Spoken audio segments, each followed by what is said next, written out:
할렐루야. 노테데임 대학교의 철학 교수인 탐 모리스는 사람이 성공하려면 5가지 조건이 따라야 된다. 첫째가 목표를 분명히 해라. 두 번째는 당신보다가 더 아는 사람, 나은 사람을 찾아라. 대가를 만나는 걸 좋아하라. 점심을 싸가지고도 대가는 만나야 된다. 세 번째는 집요한 끈기로 자신의 포부를 실천에 옮기도록 해라. 네 번째는 전심전력을 다하라. 다섯 번째는 용기를 가지고 날마다 새롭게 도전해라 그랬습니다. 노만 빈센트 필 박사는 실패자처럼 생각하면 실패자 된다. 그러나 반대로 성공자처럼 생각하면 성공할 수 있다 그렇습니다. 성공은 자기와의 싸움인 것입니다. 자기를 어떻게 관리하느냐에 따라서 인생의 성공이 좌우되는 줄로 믿습니다. 탈무드에 보면은 가장 힘센 자가 누구냐? 자기 자신을 이기는 사람이라 그랬습니다. 현대인의 결정적인 약점이 뭐라고 생각합니까? 용기가 없다는 것입니다. 용기가 없다는 것입니다. 너무나도 이 세상 살아가면서 적당한 지식도 가지고 있고 기술도 가지고 있고 또 어느 정도 노력해서 돈도 가지고 있습니다. 그런데 용기가 없다는 것입니다. 옛날에는 누구 때문에 아무개 때문에 내 인생이 어쩌고 저쩌고 그런 원망을 잘했습니다만 요즘은 자기 자신에 대해서 늘 불신하는 거예요. 나 같은 사람이 무엇을 할 수 있을까? 자기 존재에 해이를 느끼는 사람이 많습니다. 특히 요즘과 같이 살기가 각박하고 마음대로 무엇이 잘 되지 않고 불황에서 불황으로 고달픈 생을 살다 보면 많은 사람들이 죽고 싶다 그런 말은 삶의 해이를 느끼고 그런가 하면 정말로 환경을 이기지 못하고 스스로 죽는 사람도 있습니다. 젊은이에게 왜 결혼하지 않느냐? 결혼해라 하면 나 혼자도 먹고 살기 어려운데 내가 누구를 또 먹여 살려야 됩니까? 용기가 없습니다. 그러니 어떻게 인생을 보람되게 멋지게 아름답게 행복하게 살 수 있습니까? 그래서 사람에게는 누구나 용기가 필요한 것입니다. 그렇다면 용기가 언제 생겨납니까? 용기라는 게 도대체 언제 어떨 때에 내게 용기가 생겨나는 것입니다. 사람들은 보통 무식이 용감하다, 무지할 때 좀 용감하다 그런 말은 지식층보다가 무식한 사람들이 용감할 때가 많다 그럽니다. 그런가 하면 또 지식에서 오는 용기도 있습니다. 좀 사람이 알고 나면은 아는 것이 있으니까요. 용기가 있고 재물에서 오는 용기도 있죠. 돈이 있으면 사람이 기가 살아납니다. 건강에서 오는 용기, 권세에서 오는 용기, 뭐 이런 용기가 있습니다. 근데 이 모든 용기는 상대적인 것입니다. 상대적이란 말은 변할 수 있다 그런 말. 그러나 마지막에 믿음에 근거한 용기가 있습니다. 이 용기는 절대적입니다. 믿음에 근거했기 때문에 변하지 않습니다. 하나님을 믿는 믿음의 용기이기 때문에 환경에 지배받지 않습니다. 하나님을 믿는 믿음의 용기이기 때문에 잘 살고 못 살고 알고 모르고 건강하고 병들고 뭐 지위가 높고 낮고 그런 상관없습니다. 하나님 때문에 믿음의 용기를 가지고 살아가게 되는 것입니다. 할렐루야. 일찍이 로마 시대에 도미티아누스 황제 때 기독교인들은 많은 핍박을 받아서 수많은 사람들이 순교를 했습니다. 그런데 그때 이런 이야기 있습니다. 어느 재판장이 많은 성도들을 붙잡아 놓고 사형 선고를 내리기 위해서 잔뜩 몸에 힘을 주고 내려다보고 있는데 그들이 겁에 질려서 죽을까 봐 두려워하는 것이 아니라 싱글벙글 웃고 이야기하는 걸 보게 됩니다. 그래서 옆에 있는 사람들에게 너무 화가 나서 저들은 무섭게 때려라. 이때 옆에 있던 사람이 예수 믿는 사람들은 매를 맞으면 주님 때문에 맞는다고 생각하고 더 좋아합니다. 그래 그러면 당장 죽여라. 재판장님 아닙니다. 죽으면 천국 간다고 더더욱 좋아합니다. 그래 멀리 유배 보내라. 유배를 보내면은 하나님하고 좋은 조용한 시간을 보낸다고 기도의 시간 줬다고 좋아합니다 라는 글이 있습니다. 그렇습니다. 예수 믿는 하나님의 사람들은 용기 있는 사람들인 줄로 믿습니다. 세상이 어찌할 수 없는 힘 있는 사람들이란 말이에요. 그리고 결론에 가면은 궁극적으로 승리하게 된다. 믿으시면 아멘. 히브리서 기자는 아브라함이나 이삭이나 야곱이나 요셉이나 족장들의 이야기를 쭉 나열하고 그들의 생애와 믿음의 위대함을 기록했습니다. 그리고 나머지 결론에 가서 이런 이야기합니다. 이런 사람은 세상이 감당치 못하도다. 용기 있는 사람들이었다는 말이지요. 믿음 가지고 사는 사람들, 용기 가지고 살았다, 그 말입니다. 여러분 모두 용기 있는 사람들 되시기를 바랍니다. 할렐루야. 베드로와 요한은 처음에는 용기 있는 사람 아니었습니다. 계집종 앞에서도 부들부들 떨 만큼 나약한 사람이었습니다. 부정하는 실수까지 저지른 아주 연약한 사람들이에요. 그러나 이제는 베드로와 요한은 온갖 어려움이나 핍박이나 환난을 두려워하지 않습니다. 죽음까지도 두려워하지 않는 용기 있는 사람이 됐습니다. 그럼 어떻게 해서 베드로와 요한이 용기 있는 사람이 됐습니까? 첫째는 그들의 용기는 믿음에 근거한 용기였습니다.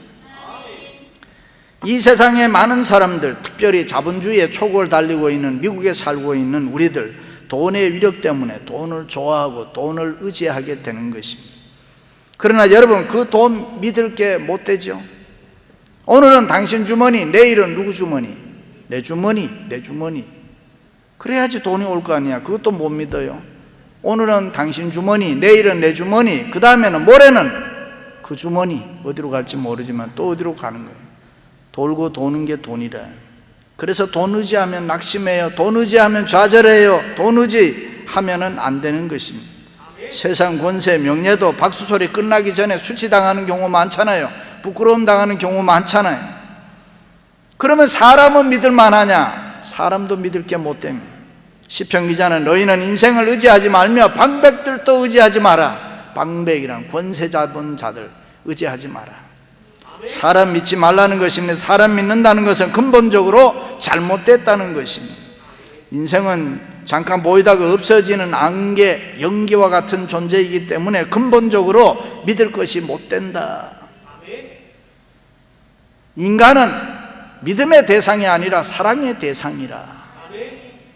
어떻게 보면 부모, 자식도 남편, 아내도 믿을 수 없습니다. 다만 하나님을 믿기 때문에 그 믿음 안에서 믿고 결혼하고 가정생활도 하고 사업도 하고 인간관계도 만들어 나가는 것입니다.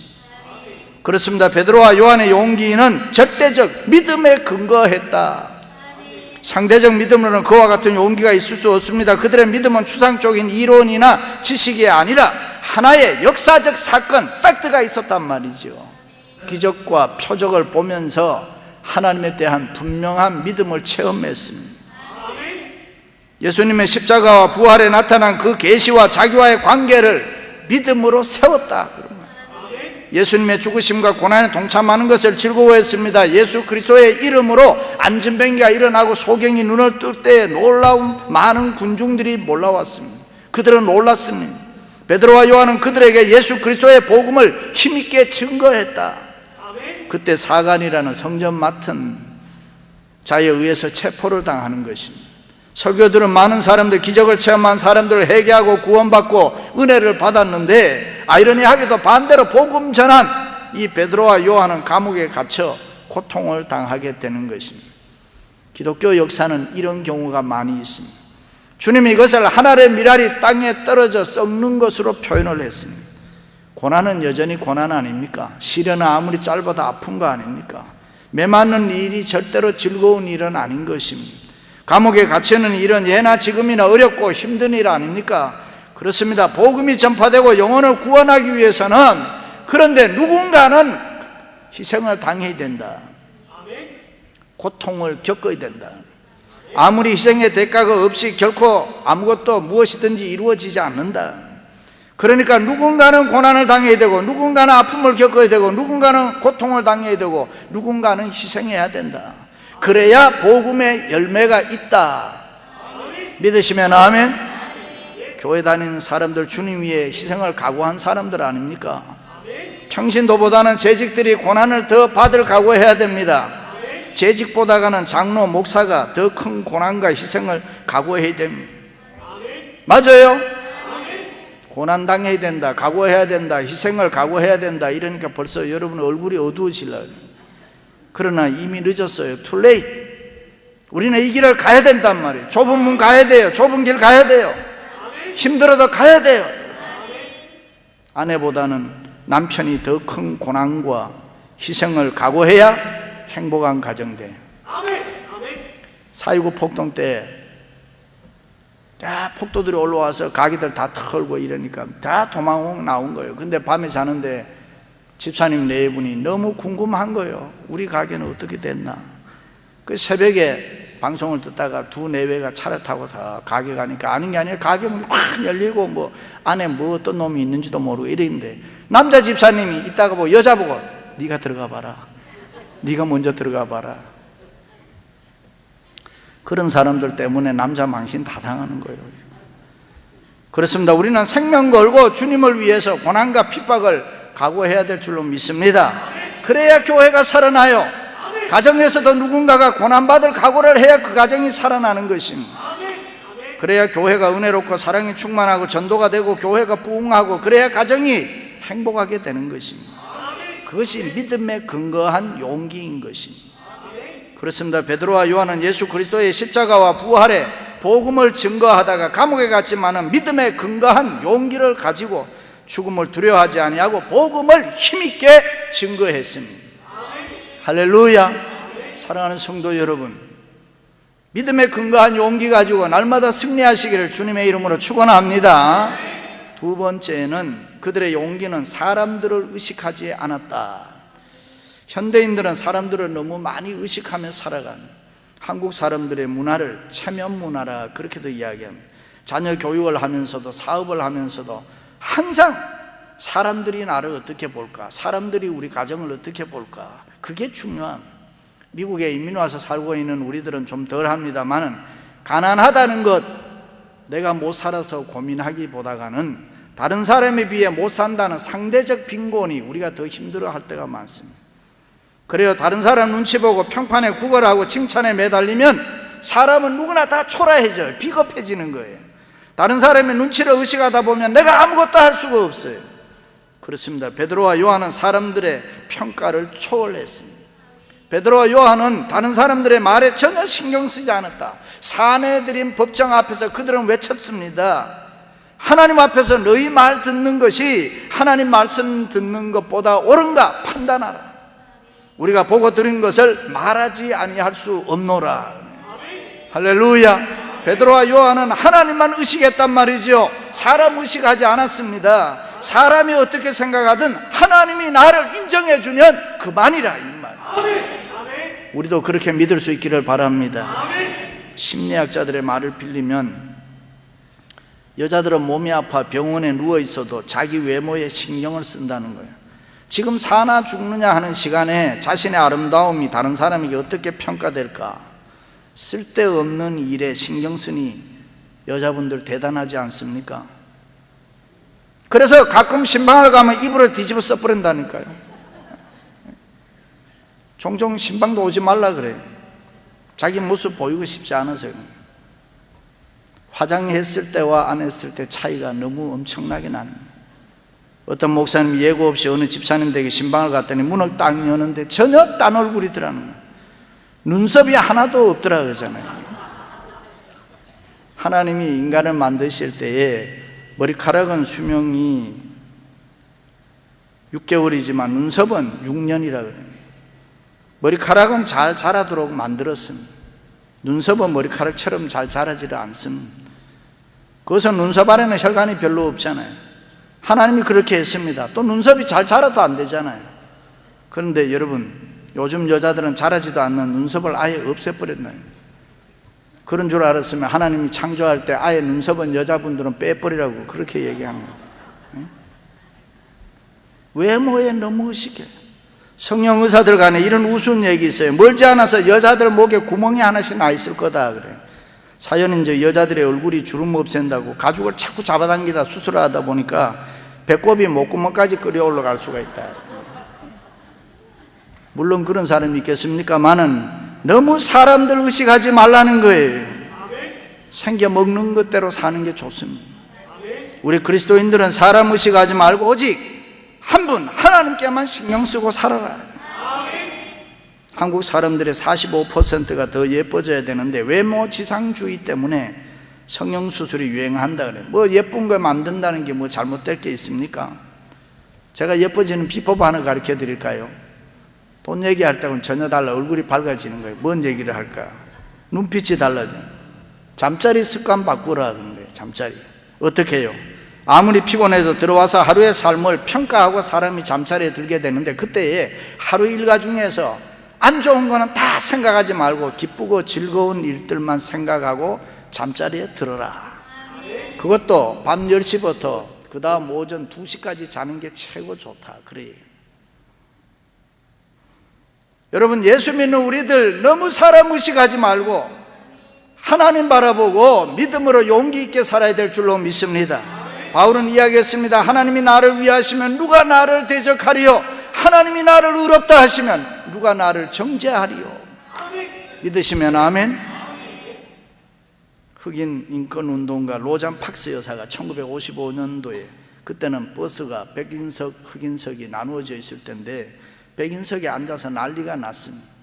그것을 시작으로 인권운동이 시작됐습니다. 나중에 기자가 막 몰려와서 박스 여사에게 어떻게 해서 그렇게 했습니까? 거기에 앉았습니까? 누가 그렇게 앉으라고 했습니까? 아니면 무슨 책을 읽어보고 도전을 받았습니까? 근데 그때 이 여의자가 하는 말이 아닙니다. 그냥 다리가 아파서 빈자리가 있으니까 나는 앉았을 뿐입니다. 그렇습니다. 우리는 나쁜 기억, 불행한 사건에 얽매이지 말아요. 이 세상 사람들 너무 의지하지 말아야 돼요. 오직 하나님만 바라보면서 용기 있는 삶을 살 수 있기를 바랍니다. 내 편한 대로, 내 생각대로, 내 믿음대로 살아가라 그런 말이에요. 사랑하는 성도 여러분, 사람 의식하지 말고 오직 믿음에 근거한 용기로 살아가시기를 주님의 이름으로 축원합니다. 마지막으로는 하나님이 자기를 통해서 일하신다는 확신이 있어야 용기가 있습니다. 베드로와 요한은 그저 맡은 일에 충성했습니다. 그리고 나머지는 다 하나님께 맡겼다 그래요. 다시 말하면 열심히 최선을 다하면 결과는 하나님이 책임져 주신다. 그렇습니다. 공부 못하는 거 죄 아니죠. 그런데 공부 안 하는 것 죄가 될 수가 있습니다. 시험에 합격 못하고는 하나님이 알아서 하시는 거예요. 그러나 나는 얼마나 성실하게 임했느냐, 그것이 문제잖아요. 성실하게 공부하고 합격했으면 하나님의 뜻입니다. 할렐루야. 그렇지 못하면 더 하라는 하나님의 뜻인 줄 알고 그대로 순종해야 되는 것이. 돈 못 버는 거 죄 아니죠. 그런데 일하지 않는 거는 죄입니다. 열심히 일해서 돈 벌었으면 하나님의 뜻입니다. 그러나 열심히 일했는데도 아직 돈 못 벌었다, 더 열심히 하라는 하나님의 음성으로 들어야 되는 것이. 왜냐하면 역사는 하나님이 이끌어 가시기 때문에 내 생애도 우리의 생애도 하나님의 손에 있는 줄로 믿습니다. 그러므로 나는 진실되어 열심히 충성할 뿐이고 나는 열심히 살아갈 뿐인 것입니다. 그렇습니다. 우리는 하나님의 일, His part와 우리의 일, our part를 구분할 줄 알아야 되는 것입니다. 무엇이든지 하나님이 나를 통해서 일한다는 이 확신 가지고 열심히 하면 그만인 것입니다. 사업을 할 때도 최선 다하고 하나님께 맡기는 것입니다. 그리고 100번을 실패해도 최선을 다한 일에는 유감이 없습니다. 내가 열심히 일했는데 못 삽니다. 내가 열심히 공부했는데도 성적이 안 좋습니다. 내가 열심히 전도했는데도 교회 부흥이 안 됩니다. 결코 부끄러운 일이 아닌 것입니다. 문제는 내가 하나님 앞에서 하나님이 나를 통해서 일한다는 확신 가지고 너가 열심히 일했느냐, 그거는 물어봐야 되는 것입니다. 할렐루야. 제가 몇 년 전에 플로리다 포트마이어에 갔을 때 에디슨 생가를 돌아볼 기회에 있었습니다. 자동차왕 헨리 포드는 농촌에서 태어나 16세 때에 디트로이트로 가서 유명한 토마스 에디슨이 세운 회사에 직공으로 들어갔습니다. 그는 열심히 일했고 헨리 포드는 점점 인정을 받았습니다. 그러던 어느 날 에디슨에게 가서 질문을 했습니다. 가솔린이 기계를 돌릴 수 있는 힘을 낼 수 있겠습니까? 근데 그 말을 듣는 에디슨이 할 수 있다, 그렇다고 했습니다. 포드는 이 에디슨의 이 한마디에 할 수 있다는 확신으로 자동차 엔진 만들기 시작했던 거예요. 1년, 2년, 3년, 5년, 6년, 10년 해도 다 실패한 거예요. 그런데 13년째 가가지고 헨리 포드는 자동차 엔진을 만들게 되는 것입니다. 그렇습니다. 목표가 분명한 사람, 하나님이 살아계신 역사를 확신하는 사람은 아무리 실패하고 난관을 만난다고 할지라도 목표를 이룰 때까지 좌절하지 않습니다. 결과에 대해서 두려워하지 아니하고 하나님이 자기를 통해 역사하신다는 사실을 확신하면서 앞으로 힘있게 달려가는 것입니다. 그러나 하나님 등지화하는 일은 자신이 없습니다. 하나님의 뜻을 거역하며 비켜가는 일은 비겁해질 수밖에 없습니다. 초대교회 유스틴이라는 그리스도인이 로마 재판정에 끌려갔지만 그 어떤 위협에도 유스틴은 신앙을 굽히지 않았다. 로마 재판관이 묻습니다. 내가 정말로 천국에 가서 상급을 받을 것이라고 상상하느냐? 그럴 때 유스틴은 나는 그렇게 상상하는 것이 아니라 나는 그렇게 받을 줄로 믿고 확신한다. 그렇습니다. 참으로 우리가 예수 그리스도를 바로 알고 그를 믿는다면 결과에 두려워하지 말고 용기 있는 그리스도인의 삶을 살아가야 될 줄로 믿습니다. 베드로와 요한은 언제나 사람보다 하나님 편에 섰습니다. 하나님의 말씀에 충성을 맹세했습니다. 그러므로 세상에 그 어떤 것으로도 그들의 용기를 꺾을 수가 없었다. 그것은 죽음을 초월한 용기였다. 그러므로 우리 그리스도인들은 가난해도 떳떳하게 가난해야 되는 것입니다. 실패해도 비겁하지 말아야 되는 것입니다. 비판을 받아도 욕을 먹어도 믿음으로 담대하게 견뎌야 되는 것입니다. 죽는 일이 있어도 자랑스럽게 감사하면서 죽을 수 있어야 됩니다. 베드로와 요한의 용기를 보고 많은 사람들이 하나님께 영광을 돌린 것처럼 여러분들을 통하여 우리 하나님께 영광을 돌리는 일이 있으시기를 바랍니다. 할렐루야. 그렇습니다. 우리 모두가 예수 그리스도를 진정으로 믿을진데 역사의 주인공인 하나님을 우리가 전심을 다하여 믿을진데 언제나 하나님 편에 서시기를 바랍니다. 하나님의 말씀에 절대 순종하시기를 바랍니다. 하나님을 향하여 헌신하고 충성하시기를 바랍니다. 그리고 하나님이 나를 통해서 일하신다는 이 확신 가지고 살아가시기를 바랍니다. 사랑하는 성도 여러분, 베드로와 요한처럼 절대적 믿음에 근거한 용기를 가지고 사람들 너무 의식하지 말고 하나님이 나를 통해서 일하신다는 확신 가지고 용기 있는 사람들 되시기를 주님의 이름으로 축원합니다. 축원합니다.